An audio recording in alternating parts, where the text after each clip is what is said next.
of the event, there it is. You'll be able to access a recording of the event in time through the Ringhouse Coalition's or the Friends of the Ringhouses YouTube page. So that will be posted, I'm sure, within the days upcoming. We encourage you to interact with each other with civil and witty comments pertaining to the presentations that are shortly coming your way. Do that in the chat room. So otherwise we'll be keeping our mics muted. And when we're using the chat room, again, it's a civil space. So please, I know you all respect that. I'd have to call on our big beefy Zoom bouncers to, take anyone out, but I'm sure that won't be necessary. And then just so you know how we'll proceed, we're going to have Adriana and then Marlena provide their presentation with the visuals, of course. They'll do that, fairly quickly. I think that'll be 15 to 20 minutes each. You can post questions at any time in the chat. We'll try and track those.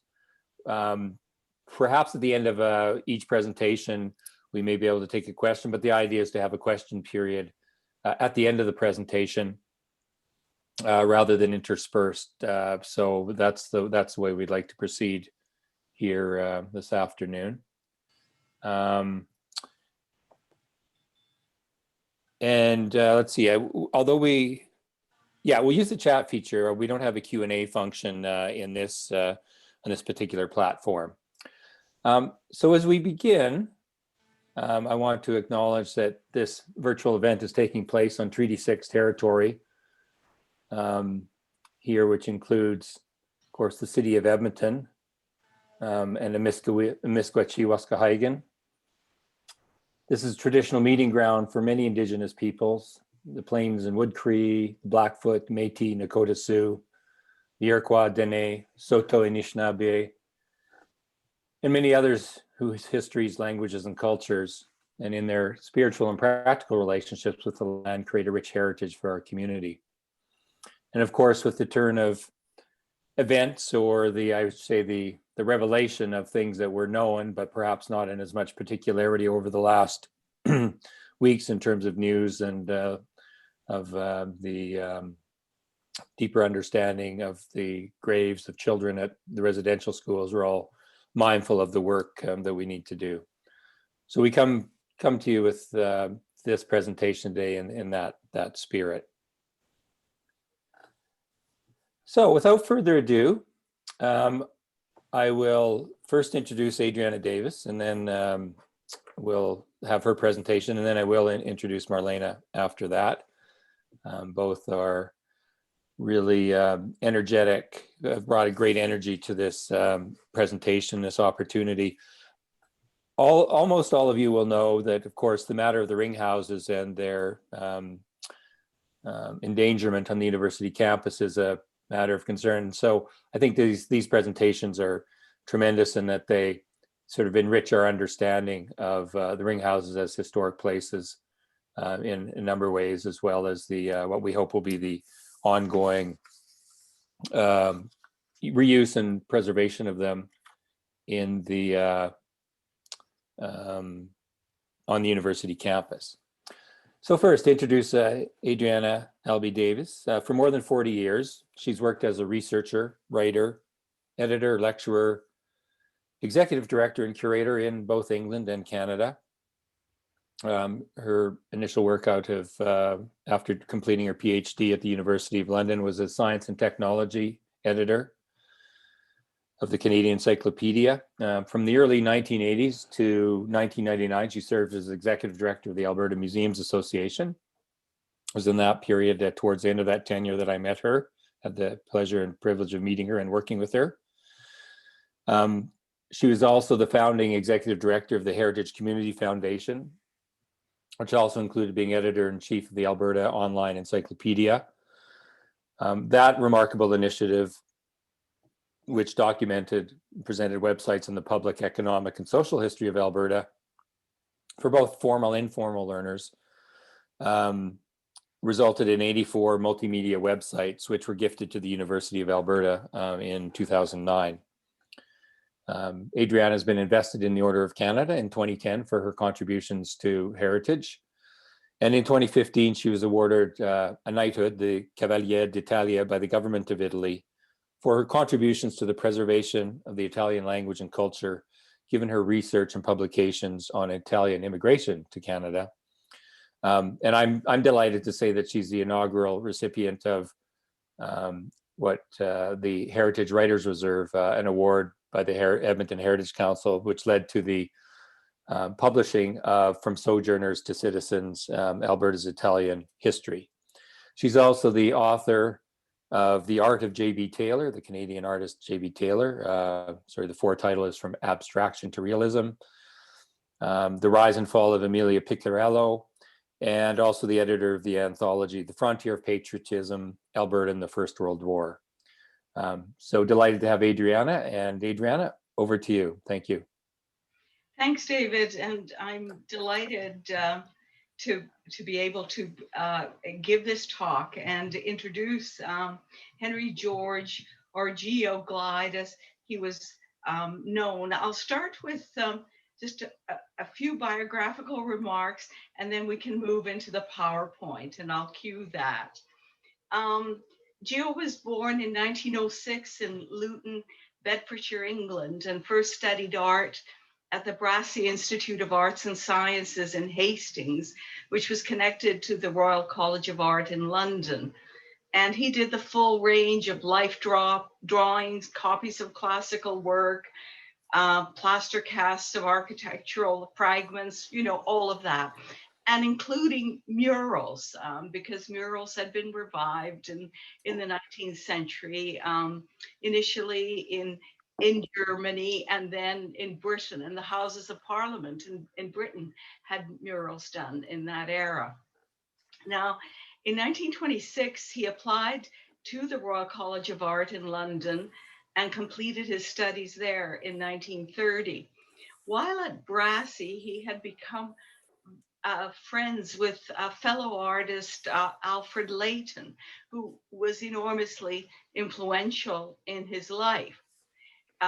Leighton preceded Glyde in coming to Canada, and in spring of 1935, Leighton was teaching at the Provincial Institute of Art and Technology in Calgary, which eventually became the Alberta College of Art and Design. And he invited Glyde to come and teach for a year. And so Glyde arrived with his wife and daughter, and he joined the Alberta Society of Artists, and in 1936 he became the director of the Fine Arts School in Banff. So you can see the lineage in terms of these very formative institutions in terms of art instruction in Alberta. In 1938, he was asked to take over as the head of the art department of the Provincial Institute when Leighton resigned due to poor health. And he began to develop art programs for both the Provincial Institute of Art and Technology and the Banff School of Fine Arts, and was involved in organizing the Calgary Allied Arts Center.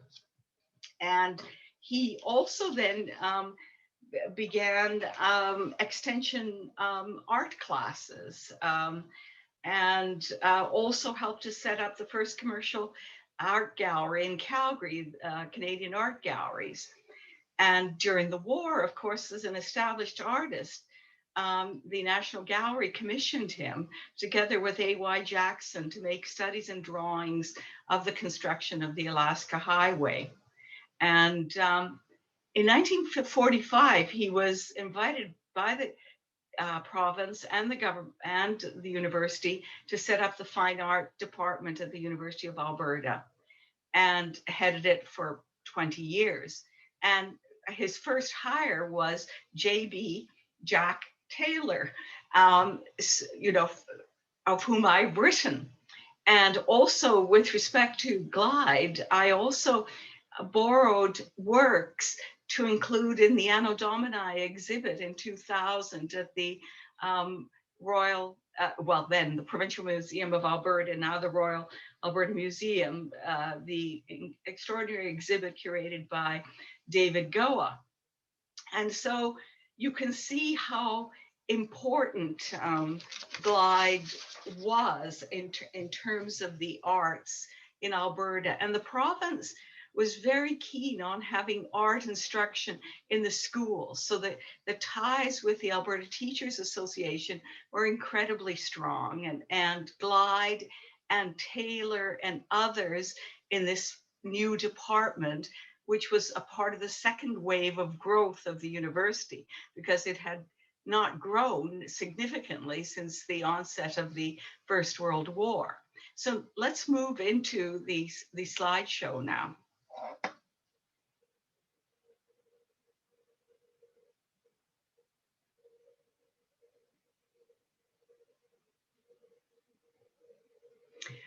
Well, we have to begin with the coming of the railways and that iconic image of the last spike. This Canadian Pacific Railway, of course, was commissioned and funded by the government of Canada to bridge Eastern Canada and Western Canada, and arrived in Calgary in 1883. Let's go on to the next slide. And what is less well known is that CPR President Van Horn wanted to nurture tourism. And so he provided free travel, lodging, and other benefits to artists to encourage them to paint and photograph landscapes traversed by the Canadian Pacific Railway, and that was instrumental in establishing a Western Canadian landscape tradition. Let's move on. And of course, I'll just reference some of the CPR artists. Lucius O'Brien, you know, we have these very ethereal landscapes, you know, which I described as being a part of the sublime tradition of art that began in Germany and then moved to North America and the Hudson River School and so on, where light is an active player in the landscape, and that in terms of believers in that era, that you could see God in the landscape. Let's move on. And there's another artist, Frederick Marlett Bell Smith, hiking in the mountains. Next, Thomas Moore Martin. Next.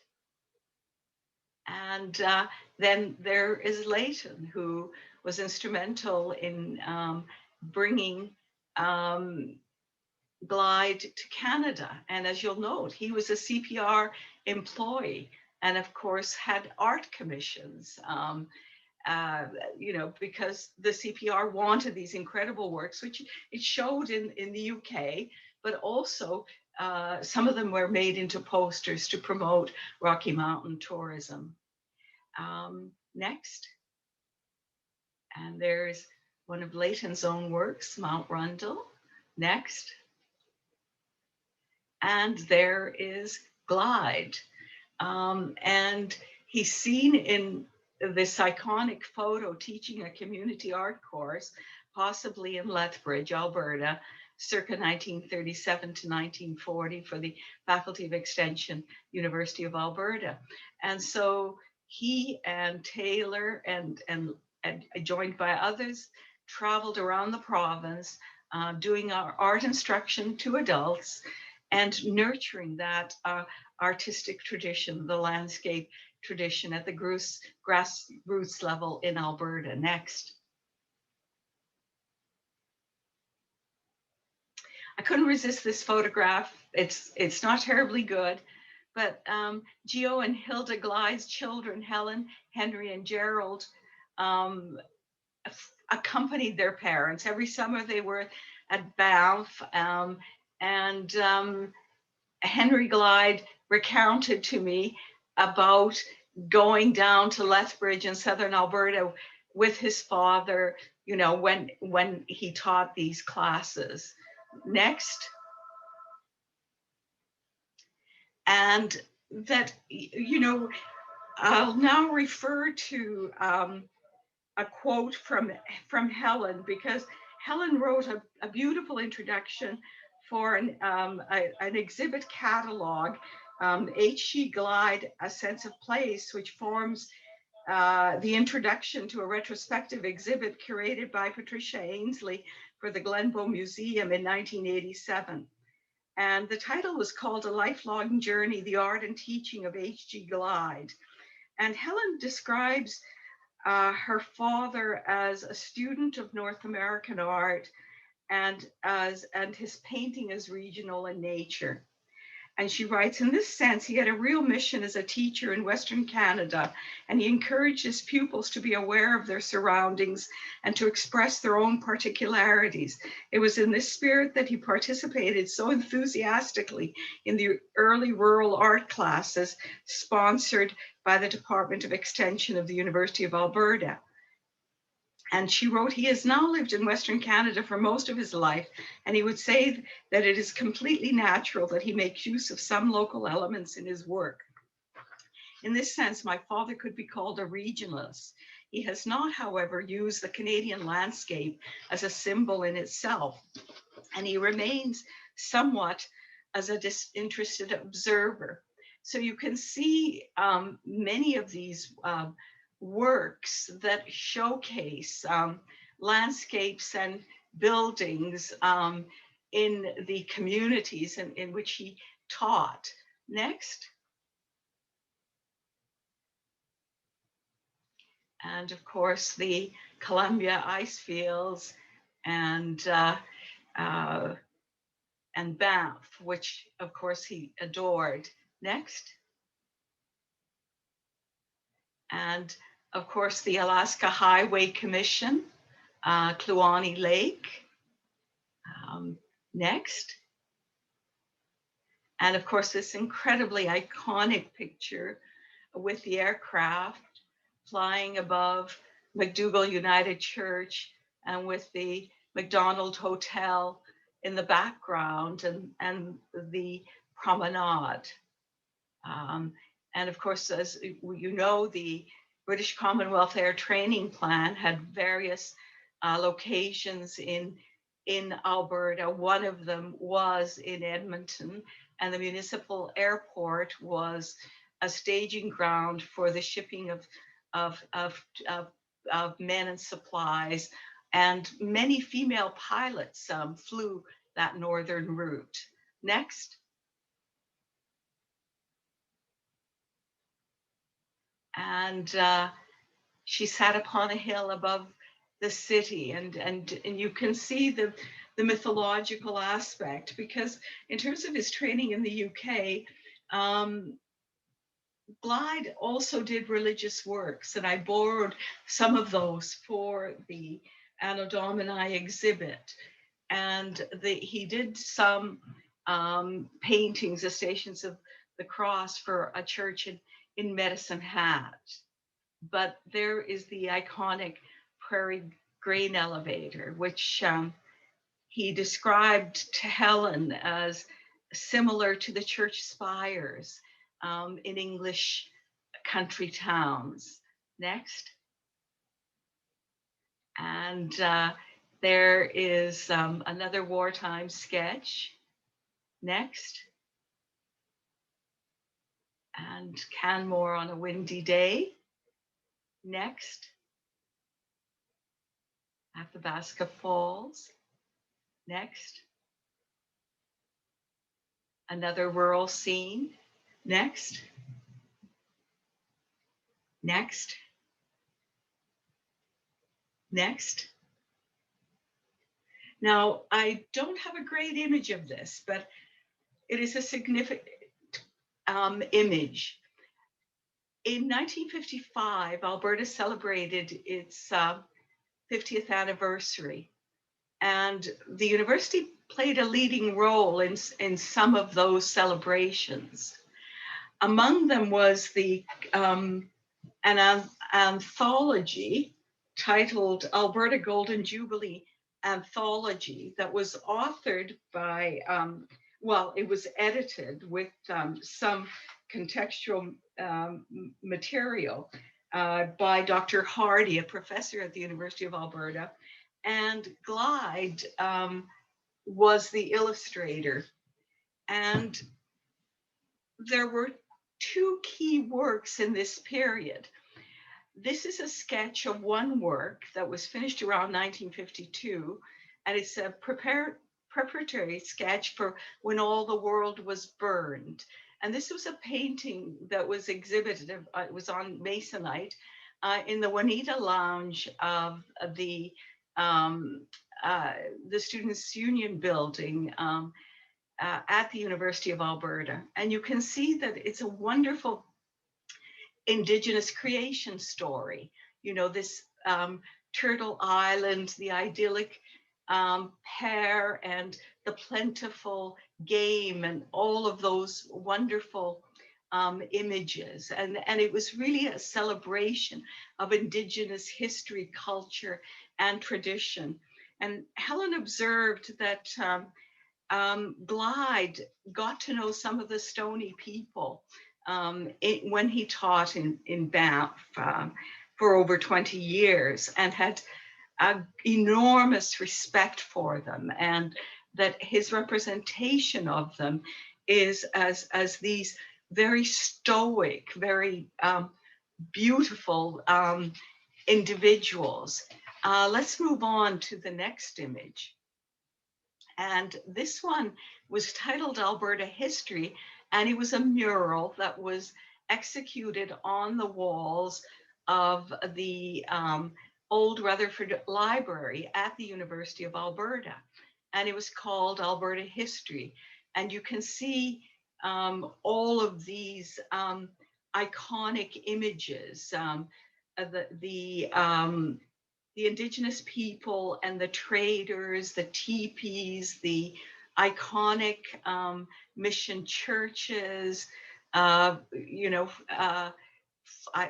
Lacombe instructing or talking to Indigenous people, and then the coming in of Leduc #1, and that this picture was in keeping with the themes discussed and explored in the Golden Jubilee Anthology.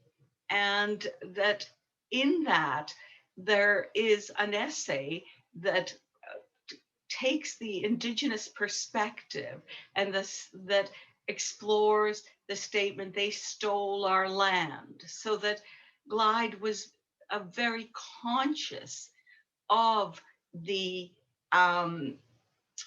suffering of Indigenous people as a result of colonization. Let's go to the next slide.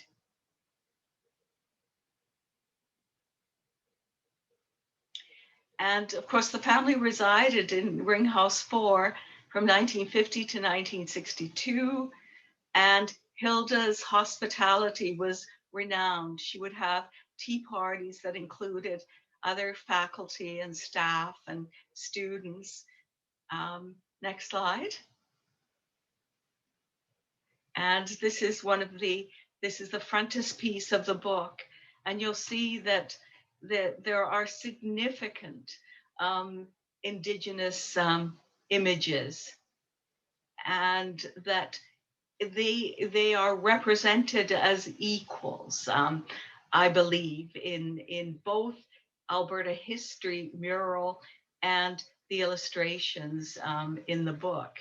I believe it's the final slide. Next. And so you can see this blend of the province's roots, Indigenous roots, and the present. And that paradisial scene, I think it is important to remember that he called it When All the World Was Burned. And of course, as you're aware, beginning at around 2011, there was some opposition to the mural in at the Garneau LRT station. And eventually a second mural was commissioned, and Aaron Paquette, the Edmonton Indigenous artist, accomplished that. And that then, with respect to the Glide mural at Rutherford, Alex Janvier was commissioned to do a companion piece. And that is a wonderful piece. And Alex talks about the wonders of nature and the creator in his piece. And so I'll conclude my presentation now and be prepared to answer questions later. Thank you. Thank you so much, Adriana, for that wonderful flowing sort of work or trip through Glide's work and life. Really remarkable. I'm sure there's many on the call who have, along with you, such tremendous insight into the importance of he and his family in terms of Alberta's, you can see emerging artistic scene by the founding work that he did. One of the reasons we've, of course, tied this to the Ringhouses is because things which, in the scheme of things, may seem as sort of protean as a place to live, was a very important part of being for people like Glide to come to this part of the world to build the institutions that, well, I don't know that we ever take them for granted, but sometimes it misses us how these things were developed and what it took. So it's a wonderful exploration of that. All right, well, we'll move on to Marlena. Thanks so much again for that and for the visual richness you brought to it. So Marlena Wyman. Marlena served as the City of Edmonton's 5th Historian Laureate from 2018 to 2020. She studied visual art, history and education at the University of Calgary and the University of Alberta. That's a very balanced approach to being an Albertan there, Marlena. Her visual work her artistic work has been exhibited in Alberta, Saskatchewan, BC, and Newfoundland, and is included in private collections around the continent. Suffice to say, or maybe it's obvious, history is a source for Marlena's prodigious creative work. She served as audiovisual archivist at the Provincial Archives of Alberta in 2011, at which time she left to explore this sort of rich, or continue her artistic work.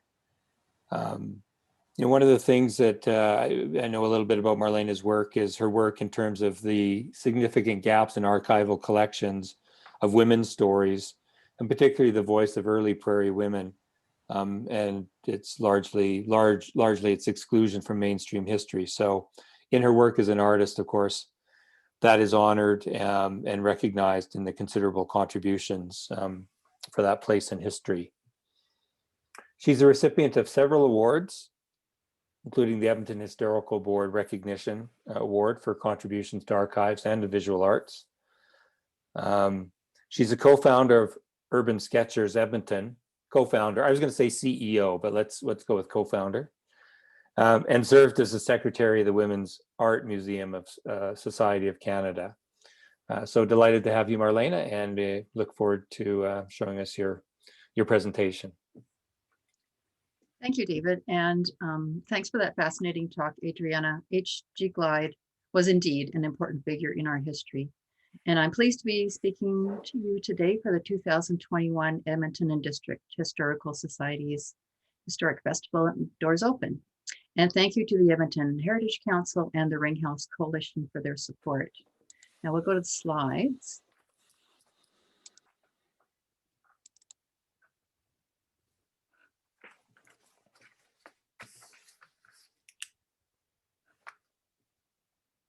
Just trying to get over to the,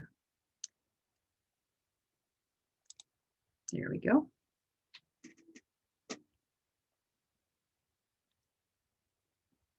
So Urban Sketchers Edmonton was formed in 2011 by Yvonne Rezick, Karen Wool, and myself. And we are a casual group that that welcomes sketchers of all ages, backgrounds, and levels of ability. And anyone can join us for our monthly sketch meets around Edmonton.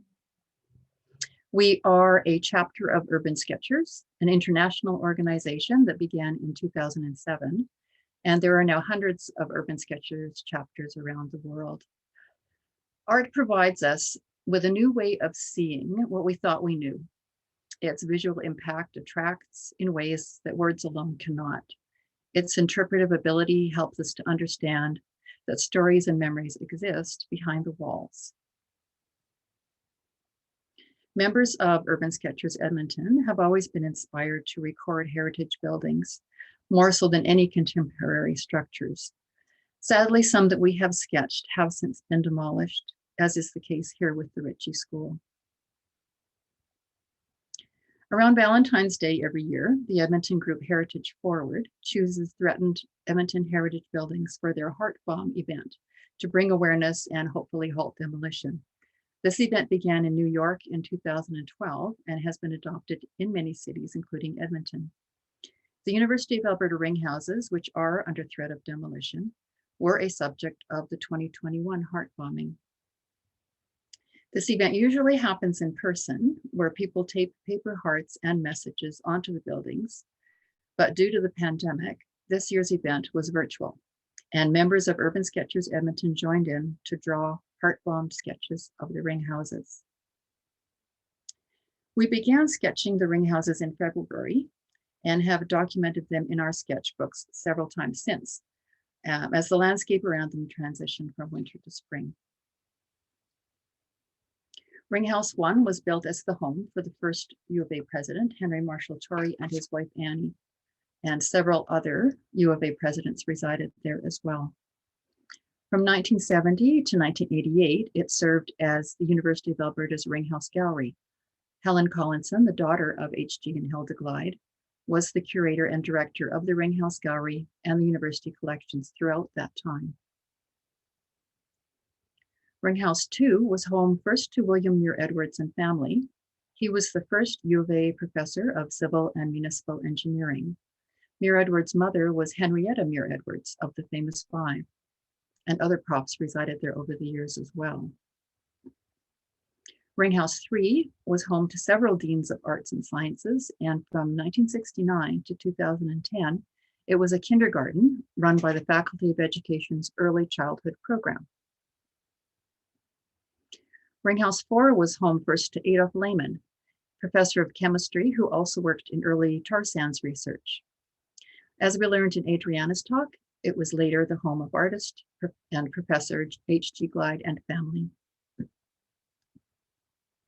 The 4 remaining Ringhouses on campus were built from 1911 to 1914 by the architectural firm of Wilson and Harold, who also built Rutherford House, Strathcona Public Library, and the Princess Theatre. Sadly, Ringhouses 5 through 10 were demolished in 1970 to make way for a car park. And now the remaining 4 Ringhouses are at risk of demolition. And this is one of the 2 U of A East Campus village houses in Garneau that are both also under threat of demolition. They were both built in 1914 in the arts and crafts style at the same time as the Ringhouses. They were the homes of several families over the years, and most recently they served as U of A School of Business Graduates House and the PhD House. Other university structures under potential threat of demolition include 2 historic barns at the U of A farm on South Campus. The U of A's Faculty of Agriculture came into being in 1915 on the main campus near the Ringhouses. Cows and horses were kept in a barn to the west of Athabasca Hall. Field test plots were grown along Saskatchewan Drive. More farm buildings were added where the Stollery Hospital and Jubilee Auditorium stand today. In 1930, farm buildings, including the barns, were moved to the University Farm site. Today, the horse barn stands near the Green and Gold Community Garden, and it celebrates its 100th anniversary this year. When I hear a defense for demolition about the expense of preserving historic buildings, I think we can compare this grand 100-year-old barn to the so-called inexpensive and uninspired temporary barn beside it. These temporary structures are often made of PVC, which carries huge environmental and health concerns. And as National Trust states, structurally sound and functional buildings represent large quantities of embodied carbon and irreplaceable durable materials, including old-growth timber. The Eos Museum of Agriculture, Life and Environmental Sciences faculty was organized and run by volunteer Jack Francis and is housed in the historic dairy barn beside the Saville Center on South Campus. The Edmonton Organic Growers Guild garden is beside the Eos barn. The volunteers at this garden grow thousands of kilos of food that is given to Edmonton charities annually. Along with the barns, this garden is also under threat of loss to development. I think it's important to note that the University of Alberta has been hit with massive provincial government cuts, the most severe in history. And it's also important to acknowledge that the university has been restoring and caring for some of its older historic buildings. However, that in no way justifies the demolition of other important and viable buildings. This is Pembina Hall, which as far as we know is safe. It was where the Faculty of Agriculture first held lectures in 1915. It now houses the Faculty of Native Studies. The Arts Building was built in 1915 for the Faculty of Arts. For a time, the Office of the Dean of Agriculture was also in the Arts Building. It appears to be safe again, but the university's renovation plans for Convocation Hall within the building include the removal of the historic organ. Sketchers sometimes focus on architectural detail, which provides artists and anyone else who takes the time to really look with yet another way to appreciate heritage buildings. These types of details tell stories about the craftsmen who took the care to create such intricate work, and about the builder who understood the importance of fine craftsmanship and quality in construction. Another way that the importance of heritage buildings is ignored is to build unsympathetic additions and other structures.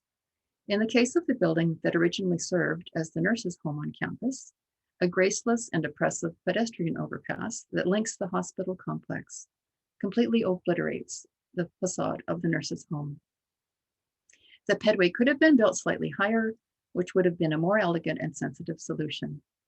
I was unable to find a vantage point for my sketch that offered a clear view of the whole building. And you can see this building hidden not only behind the pedway, but also the university LRT station. But do seek it out and take a look behind. It's a beautiful building on campus. Rutherford House is another historic building on the university campus. It was built in 1911 and was almost demolished in 1966. It was saved only after public outcry. The house was designed by Wilson and Harold, the same architects for the remaining 4 Ringhouses. Premier Rutherford understood the importance of university education and he supported it. He also played a central role in the founding of the University of Alberta and later served as chancellor.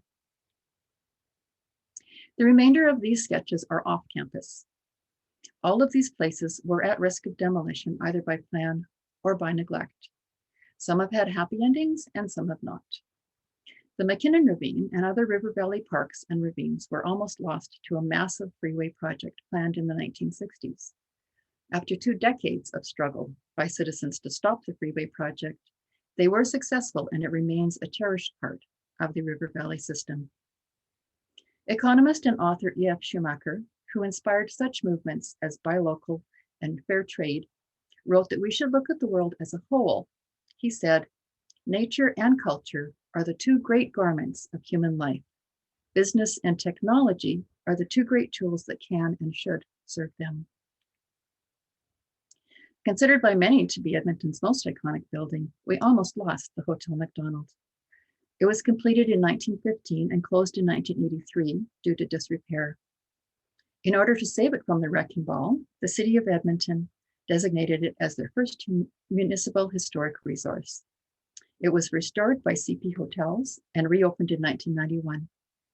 In 2001, CP Hotels was reorganized into Fairmont Hotels and Resorts, who now operate this grand hotel. The Queen Elizabeth II Planetarium was the first planetarium in Canada. It was built in 1959 and closed in 1983 when the Edmonton Space and Science Centre was built. It served other purposes until 2000, but had deteriorated badly. In 2017, the City of Edmonton designated the planetarium as a municipal historic resource, and it has been restored and has reopened this year. The Albrecht Mosque was built in 1938, the first in Canada. In 1975, a new larger mosque was built, and by 1988, the original mosque was under threat of demolition. The proposal and fundraising to move the mosque to Fort Edmonton Park was led by local Muslim women, where it can now be visited. The Rossdale power plant was constructed between 1930 and 1958. The plant was decommissioned in 1989 and was designated a provincial historic site, but its future was uncertain, including the potential of stripping it of its heritage status and demolishing. It now appears that development incorporating the historic structure will go forward. Ritchie School was built in 1913 and was demolished in 2020 after deteriorating to the point where it could not be saved. The new Joseph Moreau Junior High School has been built on this site. Adolf Minshall built his blacksmith shop in 1925. Although there was public outcry to save and repurpose the building, it was demolished in September 2020. The demolished site remains empty. The Provincial Museum and Archives Glenora location was opened to the public in 1967. In 2015, it closed its doors, and the new downtown location of the Royal Alberta Museum opened in 2020. There has been a public campaign to save and repurpose the original building, but its future is uncertain. The building remains vacant. Hangar 11 was built in 1942 on the northeast corner of Blatchford Field. It is one of only two remaining World War II era hangars in Edmonton. The airport was closed in 2013 for development for the new Blatchford community, and Hangar 11 was under threat of demolition. Concerned citizens managed to convince the city to save the hangar, and it was recently sold to a developer. It is now protected by a municipal heritage designation, so that much of the original historic structure will be retained in the new development. The core of El Mirador Apartments is actually a wood-framed house built in 1912. The house was incorporated into the apartment complex, which was built in 1935. The exterior balcony walkways and the open courtyard encourage community interaction for the building's residents. It's something that we should emulate and not destroy. A valiant effort was carried out by El Mirador residents and other citizens to save the iconic building, but its fate is demolition and replacement with a tower complex. I often quote Zita Cobb, who saved the dying outport of Fogo Island, Newfoundland, through community, art, and architecture. And she says, place is not a commodity and should not be treated as such. We are living through a time where we overvalue money, and what we use it for most of the time is to make more money. We have become handmaidens of business when we really need to be handmaidens of life. During my term as Historian Laureate, one of my projects was the curation of an exhibit of sketches of Edmonton's historic buildings by members of Urban Sketchers Edmonton. It is presently on exhibit in the Prince of Wales Armories, where the City Archives is also housed. The Armories building was completed in 1915 and has been designated as a historic resource, and the exhibit can also be viewed online. I'm going to end with another Zita Cobb quote. We have created for ourselves a crisis of meaning, which is tied to a crisis of value. The relationship between the intrinsic value of something and its financial value is what we have to fix. We humans have lost track of the most important thing, and the hero of the story is a little thing called community. Thank you.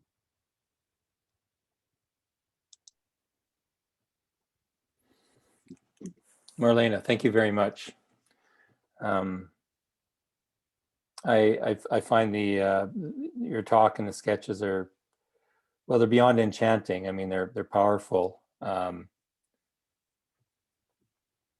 it's really remarkable work that the urban sketchers are doing. Of course, our offices, those of the Edmonton Heritage Council, are at the Prince of Wales Armories, and we've been fortunate to have an exhibit that you created during your term as Historian Laureate sort of about, and so your presentation today is further remark on that. If there's any questions for our presenters, please put those in the chat and we'll take those. I saw one had come up from Caro asking about why these were called the Ringhouses. Many will know that there were, of course, originally 10 houses in a circular, so thus the ring. And previous demolitions, I believe in the 1970s, to make way for the Windsor Parkade, took care of, unfortunately, 6 of those houses, so the remaining 4 are there. I have a question. So I do not have an art history background, or let alone an art history that focuses on Alberta, but it seems to me that the buildings and what the work that the sketchers have done, there really isn't a visual tradition in Alberta of that kind of detail. I mean, I associate that more, as many of us do, with Europe. So I think it's a remarkable record. But could you say a little bit about, like, what have you seen as the response to this work, to the work you've been doing in the larger public? Some comments on that, if it's entered more consciousness, or how people respond to it. Yes, when we go out and sketch, it's often a choice of the group. We do a poll and to find out where people want to sketch. We take suggestions, and the administrators provide suggestions as well. And it's interesting that most often it's historic buildings that are sketched. It's quite rare that contemporary buildings are selected. It's almost as though, well, it is as though the heritage architecture does provide more interest and the stories behind the walls. And as I said, when we're sketching and going into that detail, you start to feel the work of the craftsman, and that doesn't seem as apparent in more contemporary structures. Urban Sketchers International did feature Urban Sketchers Edmonton in their magazine called Drawing Attention, I believe. Oh boy, I can't remember. It was a few months ago, but if you go, perhaps in May last year, but if you go to the Urban Sketchers website, the international site, the Drawing Attention magazine is there, and the article can be viewed. Also, because we are on social media through Facebook and through a blog, there has been quite a bit of interest and a lot of sharing of the sketches and the stories around. And the exhibit at the Prince of Wales Armories also had a component into the public libraries, so that exhibit or part of that exhibit and the message of it did go around to public libraries where other people could view it who may not have been able to go to the main exhibit, as well as the online exhibit still exists on the City Archive site. Great, thank you. Adriana, I wanted to pick up on a question. Marianne's posed this one.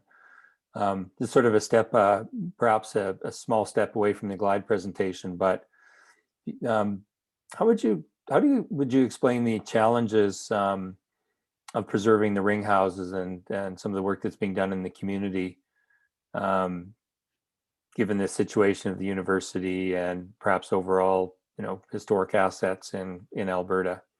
What are the challenges we're facing here? Oh, mute. There we go. Pardon me.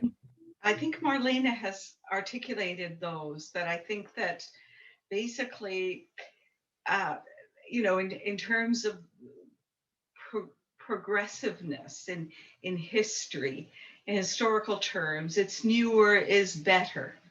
And I think that movement away from the craft and the human scale. And so I think that although the university has indicated that these buildings are surplus and that it would be too costly to adapt them for appropriate reuse, in terms of the coalition, which involves a number of heritage experts, architects, planners, and others, as well as people who just love history and old buildings, have put together a proposal that has been sent to the president and the upper echelons of management and governance at the university to show that there is enormous possibility for adaptive reuse that could introduce new elements. But I think that we have this dichotomy that what is old is useless, and that and that new is better, and so that we have a need for a provincial overarching preservation entity for the built heritage. The legislation is in place, the Historical Resources Act, and the University of Alberta, and Helen was involved in this, Helen Collinson, the development of the preservation policy, which is current and which states that the university will honor all heritage legislation. So the university is playing fast and loose with respect to not acknowledging the heritage value.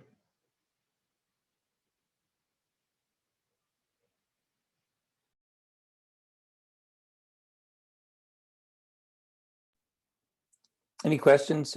If you care, you can pose them in the chat. Yeah, thanks for the.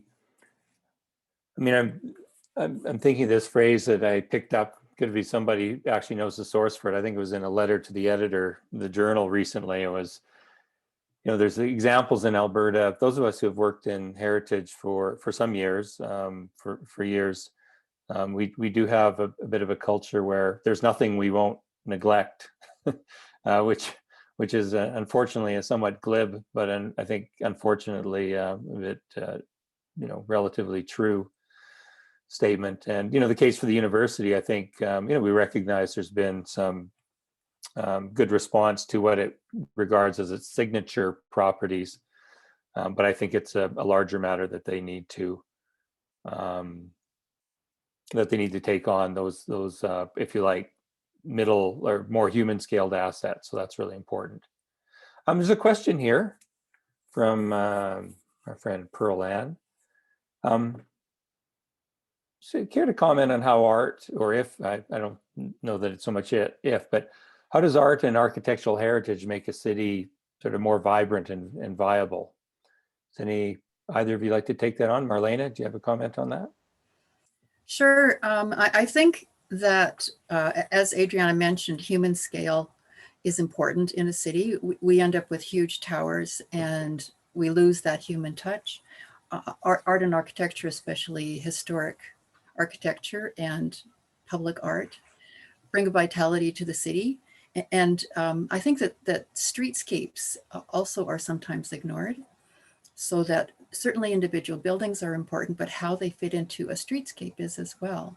And any new construction can take the heritage aspects of architecture and work that into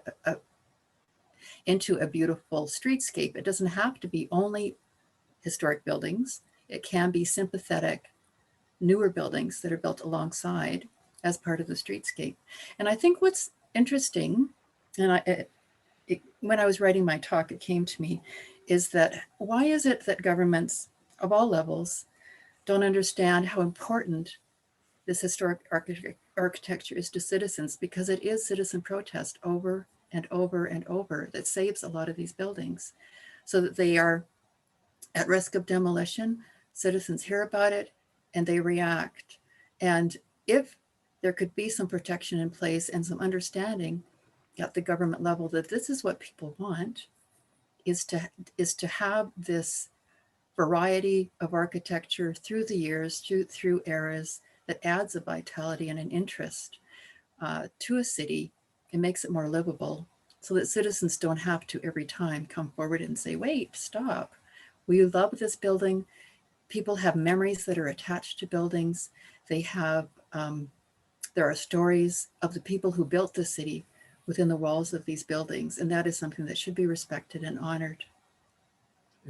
Adriana, quick comment, and I think this will probably be the last comment, and we'll wrap up.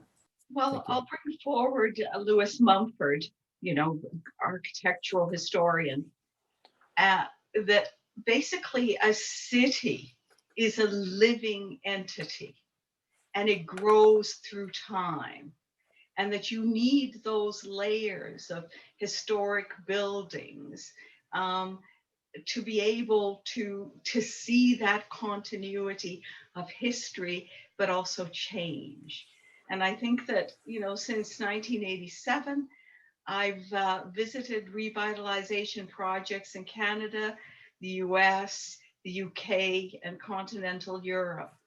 And all have been about the preservation of what remains of historic structures and then adapting them for new usages, but retaining that sense of community. And that Vancouver has done some excellent work in this area. I mean, you think of historic Montreal, Quebec, Toronto, and that, but we have to keep fighting that cause. And we're all inspired by Jane Jacobs, a woman in her 50s who really then came to international prominence for her championing of historic buildings and streetscapes. Fantastic wrap-up comments. Well, thanks so much to you, Adriana and Marlena, and thanks to all you who have attended this event. I just want to quickly point out, you can stay in touch with the Friends of the Ringhouses through Facebook, Instagram, and YouTube.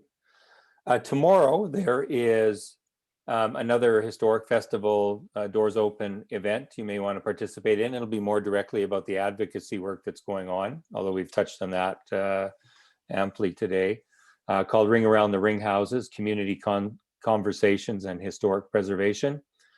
So I think you'll enjoy that. And many of you may be aware that there's been an innovative proposal that's come forward that includes the reuse of the Ringhouses, but within a greater development on the northwest corner of council. So if you visit the Facebook page, for example, you'll see that. So that's very exciting. It's important to note that Heritage is bringing forward not just a preservation or conservation argument, but really a larger economic, social value case, which has been touched on. So thanks so much. We look forward to seeing others of you through the week. Again, tomorrow, if you're so inclined, you can register on Eventbrite through the Edmonton District Historical Society website. Thanks again to Marlena and Adriana for their work and their great presentations this afternoon. Have a good rest of the day. Thank you. Thank you.